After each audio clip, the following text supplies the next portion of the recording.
In this video, we are going to learn about light cone, which is a very interesting topic in special theory of relativity.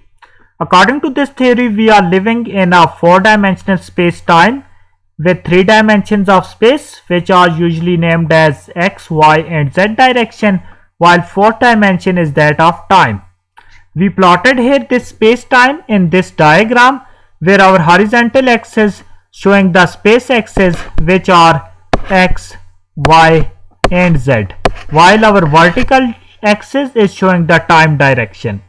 We multiply here t with speed of light c so that we can get the dimensions of length along y-axis. Any space-time interval in this four-dimensional space-time diagram can be written as delta s square is equal to c delta t whole square minus delta x square.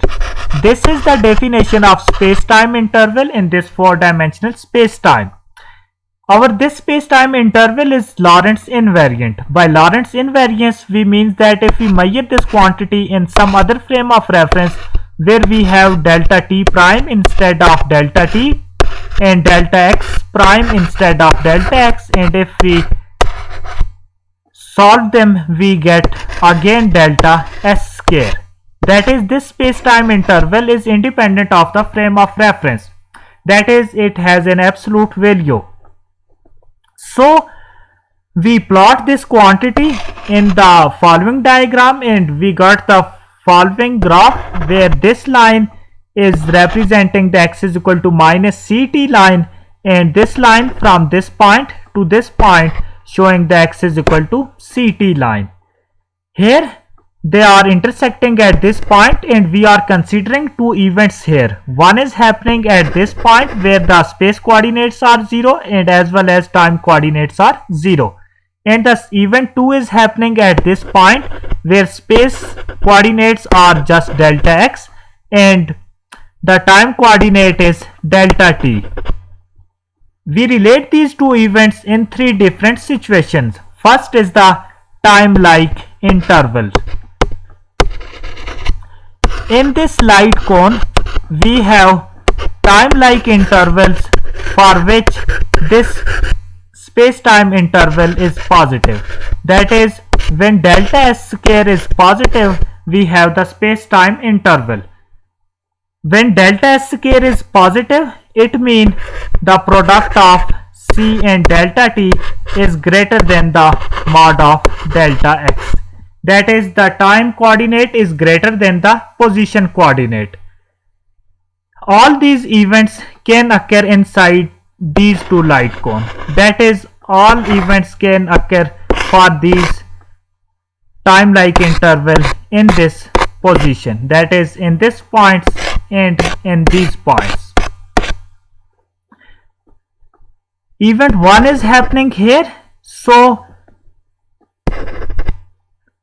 it can affect the event 2 which is happening here in the near future of event 1, and all the events which are happening here could affect the event 1. That is, the events which are happening here inside this area can affect the event 1. That is, this area lies in the past of event 1. So, we have all the events which are happening here could possibly affect the event 1. That is, all these events are in the past of event 1, whereas all the events which are happening here can be possibly affected by event 1. That is, they are in the future of event 1. This is the case for the time-like interval. Next, we have the second condition, which is space-like interval. These are the intervals for which delta s square is negative. That is, for space-like interval, delta s square is negative. Delta s square negative means that is the product of c delta t is less than the delta x. That is, now we have the time axis shorter than the space axis. All these events are happening outside these light cones. That is, these events are happening here elsewhere from the outside of these cones. and they are not affected by anything which is happening here in the light cone. So they have no effect on the events which are happening here in this light cone. Neither the events which are happening here in the past could possibly affect these space-like events, and not these events could possibly affect the events which are happening here in the future. And the third one is the light-like intervals. Light-like intervals. These are the intervals which lies on the boundaries of these lines, that is at the boundary of this x is equal to minus ct and at x is equal to plus ct line. These are known as the light-like events.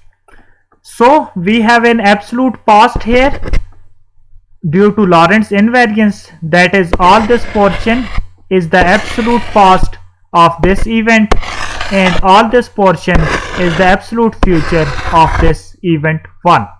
All the events which are occurring outside these intervals are known as the elsewhere events. They have no effect on the events which are happening here in the past or in the future.